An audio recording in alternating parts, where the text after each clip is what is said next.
शिव अनादि अनंत हैं, जब कोई नहीं था तब शिव थे, जब कोई नहीं रहेगा तब भगवान महादेव ही रहेंगे। जलधारा शिव प्रिय, भगवान शंकर एक चुल्लू भर पानी से प्रसन्न हो जाते हैं। हर हर महादेव बोल करके एक लोटा जल उनके ऊपर चढ़ा दें और भगवान महादेव इतने में राजी हो जाते हैं। वैसे तो आप मंदिर में जाते हैं तो चने की दाल लेके जाइए, चना नहीं चने की दाल, साबुत मूंग लेकर के जाइएगा, काले तिल लेकर के जाइएगा, हो सके तो सिंगाड़े का हलवा लेकर के जाइएगा, भस्म लेकर के जाइएगा, पीले चंदन में रंगे हुए चावल लेकर के जाइएगा। चावल से धन बढ़ता है, मूंग की दाल से परिवार, मूंग साबुत से परिवार बढ़ता है। परिवार में झगड़े कले नहीं होते, साबुत मूंग का प्रभाव है। इसी से पुराण में लिखा है, ग्रंथ मेरे सामने। जो भगवान महादेव को गेहूं, गोधूम कहते हैं संस्कृत में, गेहूं से उनकी पूजा करता है।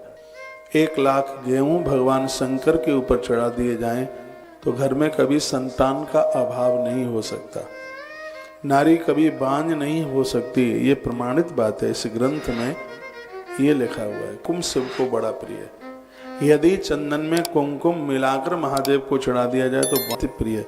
और याद रखना, आप घर में आरती करें, बाहर करें, कपूर जलाए बिना कोई आरती पूरी ही नहीं मानी जाती। कर्पूर गौरम करुणावतारम संसार सारम भुजगेंद्र हारम सना बसंतम हृदयारविंदे भवम भवानी सहितम नमः। कपूर से भगवान की आरती क्यों की जाती है? वाणी नहीं कभी जा सकती, हमारी वाणी से जिह्वा से कोई अपवित्र अशुद्ध शब्द नहीं निकल सकता। इस ग्रंथ में लिखा है कि भगवान के सन्मुख कपूर जलाने से घर में गूंगे और बहरे बच्चे पैदा नहीं होते। ये कपूर की महिमा है। जिसके घर में कपूर जलाया जाता है वहाँ वास्तु दोष नहीं रहता। जिसके घर में सुपारी रखी जाती है वहाँ वास्तु दोष नहीं रहता।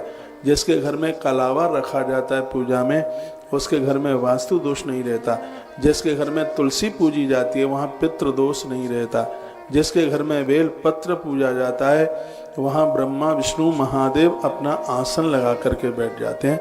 और याद रखना, जिसके घर में बेल पत्र की पूजा होती है उसको प्रत्येक दिन 1 करोड़ ब्राह्मणों को भोजन कराने का फल प्राप्त होता है। ये महिमा बेल पत्र की, आप सुनेंगे। बेल पत्र के द्वारा शिव की पूजा करते हो तो करोड़ बेटियों के कन्यादान करने का फल प्राप्त होता है। कोटि कन्या महादानम एक बिल्व शिवार्पण। आपने देखा, हमने आते ही बेल पत्र की पूजा करी, बेल वृक्ष की पूजा करी। यह बेल वृक्ष साक्षात शिव में है, साक्षात भगवान भोलेनाथ का स्वरूप है। आइए एक मानस की चौपाई के साथ में भगवान शिव को प्रणाम करता हुआ